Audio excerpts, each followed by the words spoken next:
how can we actually stand out on these busy platforms? Like, what's a way that we can actually stand out so that we can get hired? It's very basic sales, marketing, tactics at the end of the day when you think about it, and it's establishing trust with the client as quickly as possible. It's being very forward-facing about who you are and what you can offer them, like, immediately. What do you think are some key things that we can focus on to really target that Gen Z demographic or psychographic? All of the sales tactics stuff that might work on you or might work on whoever, like, they don't like any of that. The second you come out and try and sell anything to them, it's like immediate, like, stop. You have to show your kindness, your generosity, and your authenticity before they're going to listen to you for any single second.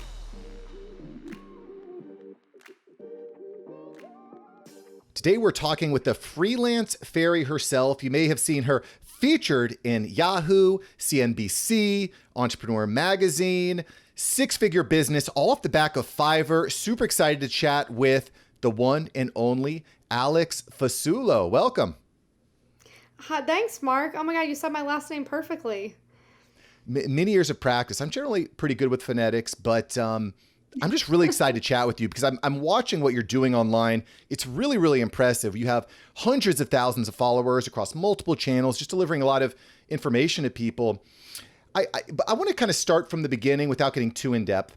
But one of the interesting things about you, Alex, is you left your corporate job to freelance on Fiverr. And I got to ask, how many people told you you were crazy for doing this? Pretty much every single person. Or some people would just look at me because they didn't even know what freelancing meant. And I think in their head, they were like, this poor girl. So I'm just kind of curious. That's a really difficult thing, right? It can be a very lonely place starting something that nobody understands. Was there anything in particular, like, why did you feel like this was the right direction for you to go at that time? I really had no strategy behind it at all. That freelancing was one of many things that I tried because I was just desperate to not have to go back to an office. So I was doing a bunch of things from teaching social media on, weeknights to social media management for people for different brands to writing to freelancing, and freelancing on Fiverr just happened to be what took off. There was really no strategy behind it. I kind of empathize with that. That's very similar to my journey in that we just keep trying different things until we find things that work and then we lean into them. And speaking of lean in, I want to talk a little bit about Fiverr. So just for a little bit of context for anyone who's not familiar, Fiverr is an online marketplace where you can find freelancers to do graphic design, copywriting, video editing, all sorts of different, typically digital functions, okay? And your main niche was copywriting, correct? Yes. Yep. Perfect. So you got into it in 2016. In 2017, you had a huge year, 63K. That's pretty great for a freelancer. Yeah. In 2018, you almost quadrupled that to $273,000. That's a huge jump in your income. What do you attribute that to? How did you get from 63 to 273 in 1 year? Fiverr Pro launched, which is the top 1% of the platform. It was a new program that Fiverr started to push out because they were trying to compete with Upwork in a way, because everyone was like, oh, Fiverr's the $5, bargain deal, basement, whatever, crappy freelancing site. So they launched Fiverr Pro in an effort to appear more like top quality and whatnot. So I was one of the few people that they picked to be part of it. And they rolled it out in 2017, but it wasn't until 2018 when it came out of beta and actually took off. And then that was what quadrupled my income. Like, single-handedly, it was Fiverr Pro. Sure. And honestly, I think that strategy, if you would, of getting a collaboration with a big company or app is one of the best ways to get that visibility, I find. And it's not always easy, but if you can find apps that are on the come up or launching a new feature, that's a great place to go. And speaking of which, I don't want to get too far off topic. Facebook is just launching their own podcast platform. Are you excited? Is that something that you're going to be leaning into with your show? I honestly have not. I'm so new to podcasting still that I take any advice people have to give me, but it's definitely a part of my brand to just take advantage of any opportunity that's within my grasp. So I'm sure, I will be checking that out. I'm also monitoring LinkedIn. That's going to launch its own freelancing platform this fall. So all of these social media sites are totally going to change, everything, of course, but freelancing too. And I'm getting, I'm like gearing up to almost be a freelancing news reporter in a way on my channels because nobody else is really covering this stuff. So, like, I did a YouTube video on LinkedIn launching its new platform last week, and it's by far my most viral YouTube because no one else is like, Yeah. covering it. I Yeah. mean, I'm all in on these platforms. I actually didn't know that LinkedIn was launching this freelancing platform. So Okay. that's really Yeah. interesting. You heard it here Yeah. first, They After Hours Entrepreneurs. Yeah, exactly. So I actually want to talk about this a little bit because, when I go on Fiverr, there's lots of people there, right? It's going to be the same thing with LinkedIn. And when we're talking about freelancing, and that can be a lot of different things depending on what your individual skill set and focus is on. How can we actually stand out on these busy platforms? Like, what's a way that we can actually stand out so that we can get hired? Yeah, that's everyone's always, number one question, and it's very basic sales marketing tactics at the end of the day when you think about it, and it's establishing trust with the client as quickly as possible. And what are the two best ways to do that? By being yourself, showing imagery of yourself and having a portfolio ready that showcases the work that you can do for them. These people don't care about where you went to college. They don't care about people are like, oh, I don't want to be on Fiverr. I don't want to have my picture on it. And I'm just like, they're not hiring you to model for them. They just want to know that you are who you say you are. You're not lying about it. You're not impersonating somebody, and that your work is top quality, and you are someone who can, handle this job and get it done for them. They don't care if you went to college, even where you went to college, none of that. So it's being very forward facing about who you are and what you can offer them, like, immediately. It is interesting how the workplace is really evolving into a results oriented gatekeeper rather than the where you went to college gatekeeper. So Yeah. I'm with you there 100%. Like, yeah, I could go off on college and college I loans know, and me interest too. rates. I'm holding back. I'm holding back. It's really horrible, but I think it's really exciting the way that education is evolving. Just by watching your YouTube videos, TikTok videos, Instagram, you can actually get valuable tools there. So I want to talk a little bit about that because the hot topic, I think, in Q3, Q4 here of 2021 is vertical short form video, right? We've got this like battle of the giants, TikTok and YouTube Shorts and Instagram Reels, all of which to me are one of the best ways to get found, get noticed, to Mhm. get organic reach. And you've done a wonderful job of repurposing that. 500,000 followers on TikTok, I think 150,000 followers on Instagram, just Crazy, yeah. blowing it up, right? What is your strategy when you go into actually recording a vertical short form video? What do you do before you even record? I know people ask me that. I don't really have a, set in stone process. It's kind of whatever that day I'm feeling. So, if there's a news article out today that, another 5 million Americans quit their jobs, I'll see that and be like, I'm going to post about that. And all my content's going to be related to that today. Or if there's nothing in the news, I mean, people have no problem hearing the same thing like over and over and over again. So, like, I can't tell you how many times I've done Fiverr tutorial videos and it still hits the same every single week if I do a Fiverr 101. And again, and again, and again, like, people can't get enough of it almost, I think, because they're so ready to make Fiverr work for them that any little piece of anything I can give them, they'll just take it. And I think my long form video has done so well, not because of the long form video. There's people who edit it much better than me, but because of the actual substance of it and the fact that all of my stuff is very educational, free value, free motivation, all these things that can actually change other people's lives. I think that's why they keep coming back for it. For As the for opposed to the people for the content itself, because I'll see people who are still stuck in the social media ways of 4 years ago where it's all me, me, me. Like when you get on there and you're like, I did my hair today and this is the dye that I used. And some people are still into that, but we've shifted more into a time where if you're not giving something to the viewer, they move on. So getting on there and being like, check out my podcast, check out whatever. No, the video should be, did you know that you could quit your job and make money? Blah, blah, blah at the end. I yeah. have a podcast for that. Like that's how that's how you have to market today. And I think that's why my long form video has done so well, because no, any video I do in my head, I'm like, what value is this giving to the viewer? Because otherwise they're going to scroll right past it. Yeah, I mean, that's something that I've been, I think, very conscious of. Anytime I'm creating content, I always start with the word you rather than the word Yeah. I. And I think Yeah. that's been a major transformation in, I just got done reading Donald Miller's Story Brand book, which is a great book. And he really frames it in this way that you're not the hero of the story, the viewer is the hero of the story, right? So they're Yeah. the hero, you're the mentor that comes along with the right solution to the problem that they have. And I Exactly. find that framing it that way is just, for a little bit of context, in the last 3 months, Mark Savant has made more money than the last 3 years. And I think that it's those subtle shifts in messaging that make the real difference. You know, you For sure. mentioned, For sure. yeah, you mentioned, Alex, that your long form video has been doing really well, right? So you've got your YouTube channel with long form videos, you've got your podcast with the long form content.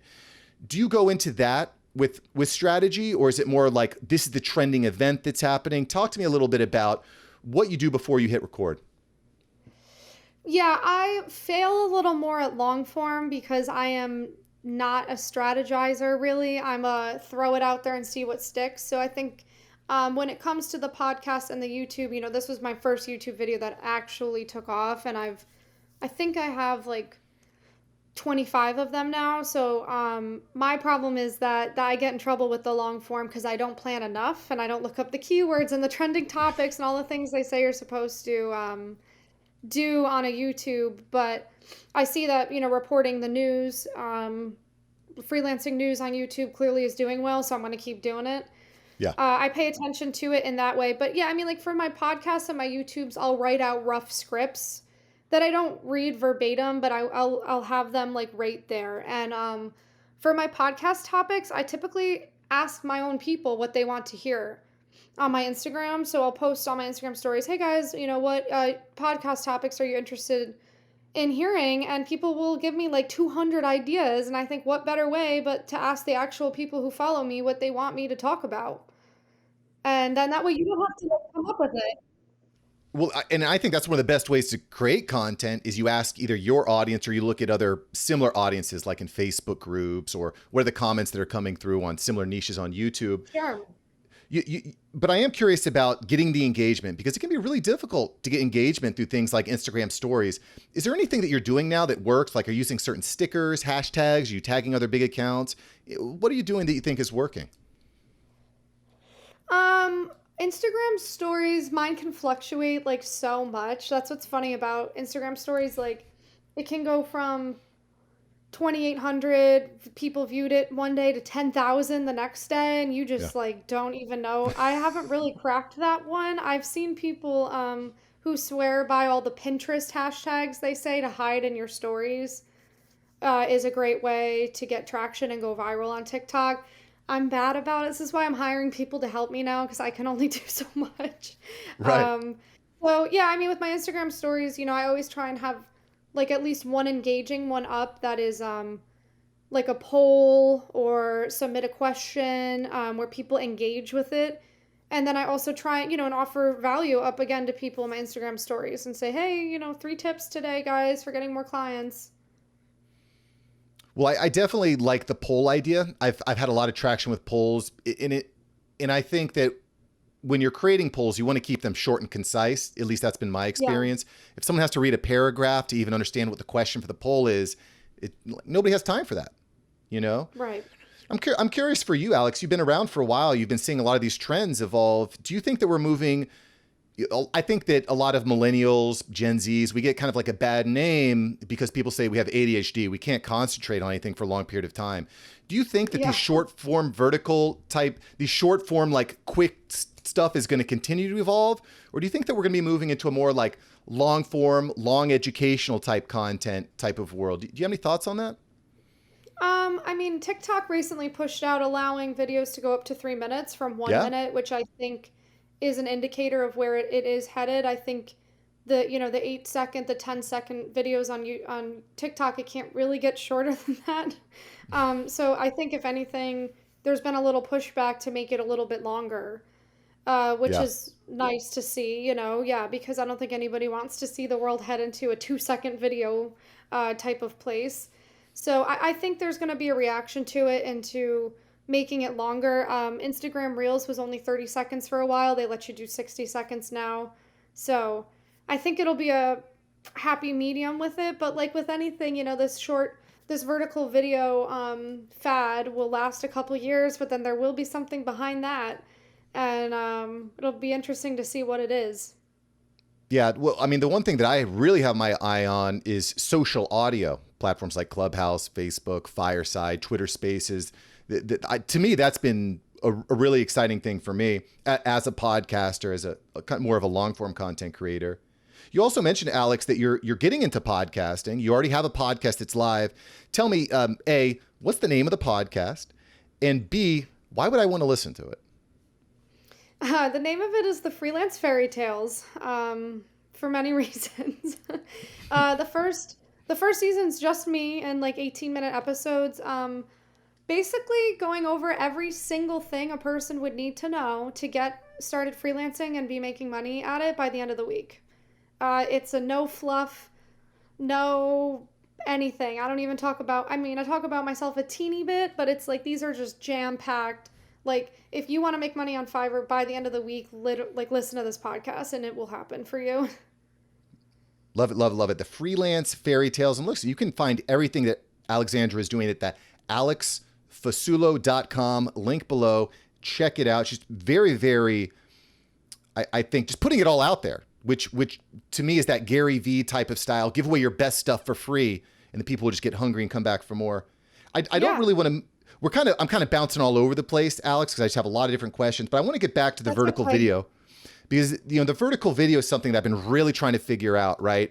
YouTube Shorts have been working well for me right now, but TikTok just hasn't taken off. And I do see that you are repurposing and using some of the same videos on different platforms, but not all of them. Is that intentional? Tell me a little bit about where you're putting your videos and what that timeline looks like. Yeah, it's a great question. So the audiences on a TikTok and an Instagram are completely different, as well as with the YouTube. So like on a YouTube, chances are it's a male between the ages of like 26 and 46. If you're on Instagram, it's probably a woman between the ages of 26 and 46. And if you're on TikTok, it could be anyone between the ages of 14 and 24 that's watching it. So my TikTok stuff will be more clickbaity than if I repurpose a clickbaity TikTok video onto Instagram, it goes nowhere because a 30-year-old on Instagram isn't in the mood for it. And my TikTok stuff is geared more towards Gen Z, whereas my Instagram stuff is more towards millennials. And I think about this generational stuff a lot, and I sometimes think I have an advantage at my age. You don't need to tell me your age, but I'm 28. So I'm at the tail end of millennial, a couple years removed from the start of Gen Z, and I sometimes can feel that both of those are in me. And I think that's why I do well on TikTok, because I understand how to communicate to Gen Z, whereas I see people who are full millennials, like 5 to 10 years older than me, completely don't understand Gen Z or how to talk to them at all. Yeah. And I sometimes think my age being kind of 2 generations on the cusp a little bit, I think has been helpful for me. And that might be one of the challenges that I have at age 38. I'm kind of on the other spectrum of the millennial. And I want to get down into the Gen Z psychographic just a little bit, right? Do you think that this Gen Z is more interested in this kind of like trendy, clickbaity type material? Do you think they're going to move more into the educational space? Because when I think of my demographic, I'm thinking of, really, I think that education is a big part. They're moving into the 40s, which again, 40s can be scary, not because, of the age so much, but you start thinking about the young gun coming in and taking your place, and maybe you don't want to go back to school for a master's degree. So I'm just kind of wondering, what do you think are some key things that we can focus on to really target that Gen Z demographic or psychographic? Okay. Yeah. So Gen Z is very interesting. They are a generation that is less concerned with profit and fame and fortune and status and more about being kind to each other and not lying and being authentic and being genuine and being real. Mm. So Gen Z doesn't like all of the sales tactic stuff that might work on you or might work on whoever. Like they don't like any of that. The second you come out and try and sell anything to them, it's like immediate, like stop. You Mm. have to show your kindness, your generosity, and your authenticity before they're going to listen to you for any single second. Or you need to be humorous. You need to, take down a guard for them before they're going to listen to you on anything. So, if you look at my TikTok, some of it is like, here's how to make money online or whatever. But if I got on there and if I was like, Fiverr is the best and you ought to Yeah. be on it or whatever, like they would totally be like, screw you.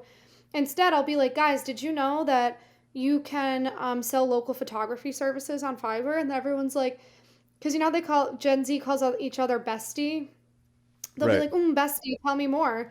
Because it's this whole idea of they're so scarred by corporate greed, cold calling, ads on TV, the world's crumbling, they all have anxiety, everyone's dying. Like it's just like it's a very like dismal whatever. So these people are just looking for you to just like be their bestie. That's how I can best explain it. No, I mean, Yeah. and it makes a lot of sense. And I think for me, when I'm creating messaging for TikTok, that's something that I can keep in mind, and I do very little direct selling online. Like my posts are not really Yeah. about that, but I really get that kindness and authenticity goes farther. Yeah.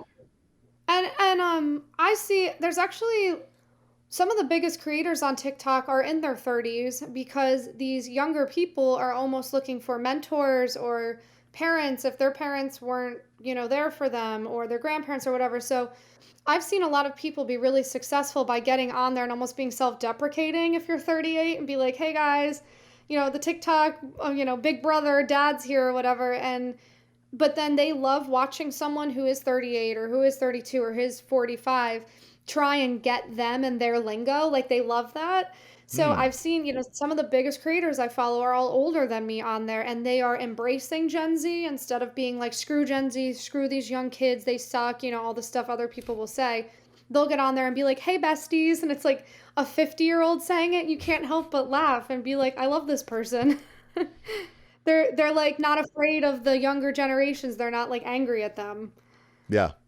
Yeah. Yeah. Well, I really love that because sometimes I'll get those types of comments like, look at this guy, look what he's doing. And I'm like, I think not fighting it, but just kind of accepting it and playing along can mean a lot. The flip side of that, though, is that if you're too self-deprecating, then people are gonna be like, I guess they don't respect the words that you say. Right. So it's kind of Right.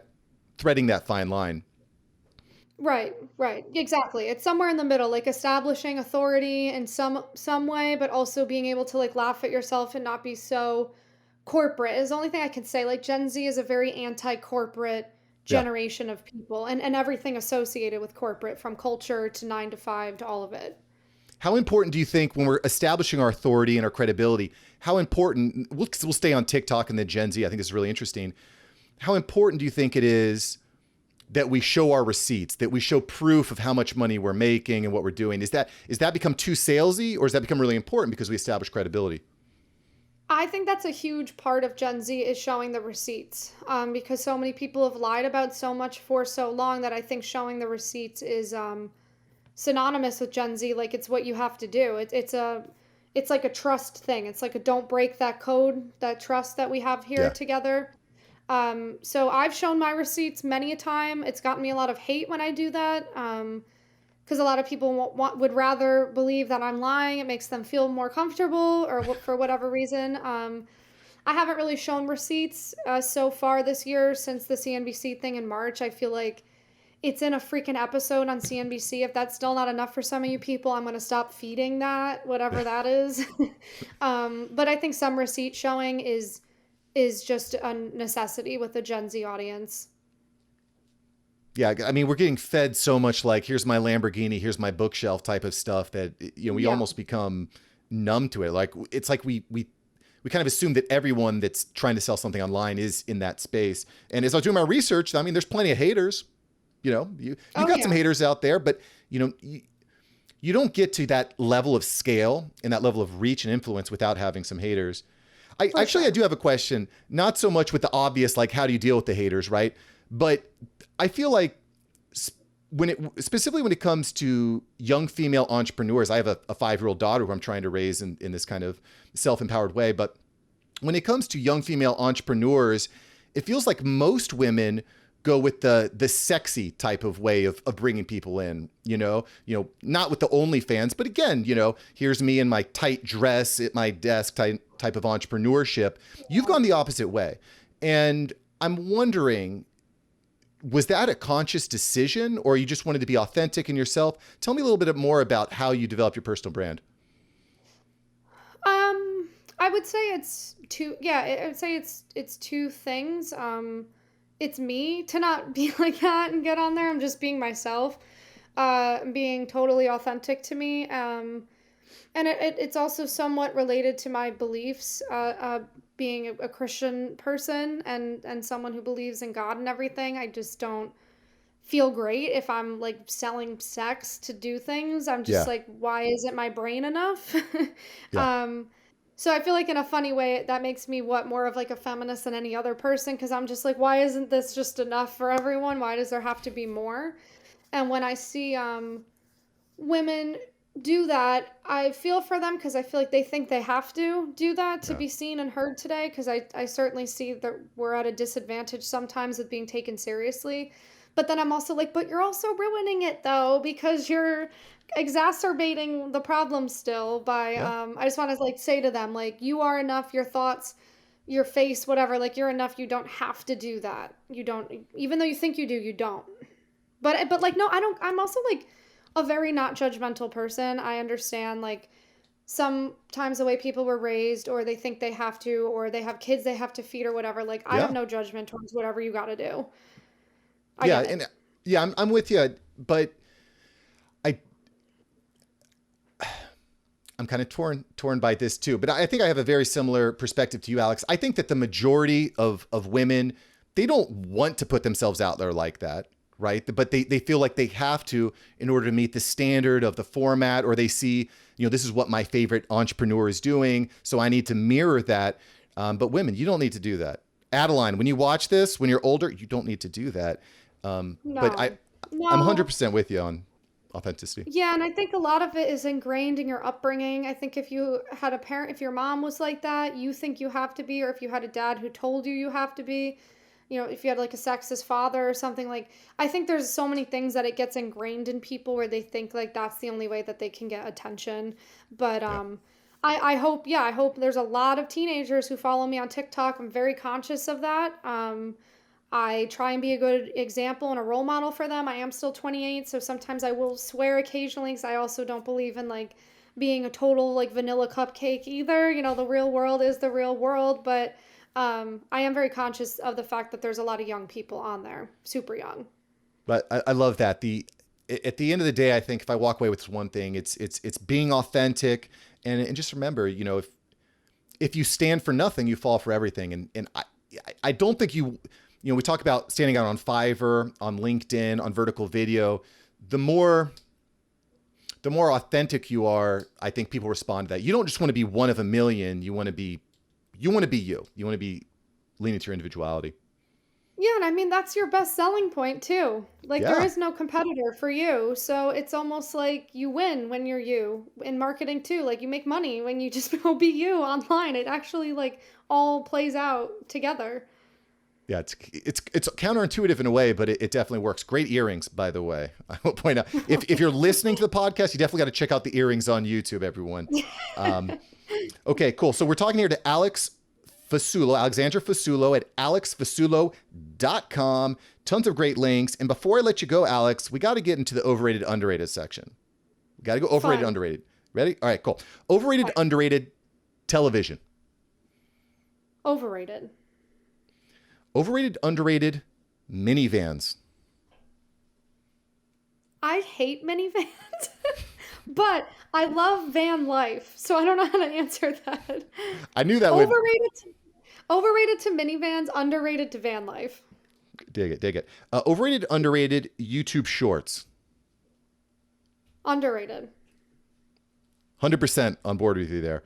Overrated, underrated, alligators. I feel like underrated. They're pretty cool. They are pretty awesome. And as a fellow Floridian, I'm all in on Yeah. alligators. Overrated, underrated, TikTok for business. Underrated still. For years, I think. Yeah, I think we've got some time there. All right, awesome. If you had 10 seconds with yourself 10 years ago, Alex, what would you say? Ooh. I would say, okay, 10 seconds, I would say, don't take school so seriously. It's important, but actually not that important. Be true to yourself, all the usual, and learn to accept people for their flaws because we're all flawed and it's all good. There. Was that 10 seconds? We'll give it to you. And Okay, sorry. I definitely mirror that sentiment. Alexandra Fasulo, ladies and gentlemen, thanks for being on the After Hours Entrepreneur. Thanks for having me on, Mark. Thank you so much for watching. I'm glad you enjoyed this episode. I've got several other episodes right here for you. Smash one of these videos to make sure that you don't miss out on the tips, tools, and tactics of industry experts. Let's take that side hustle full time. Smash one of these links.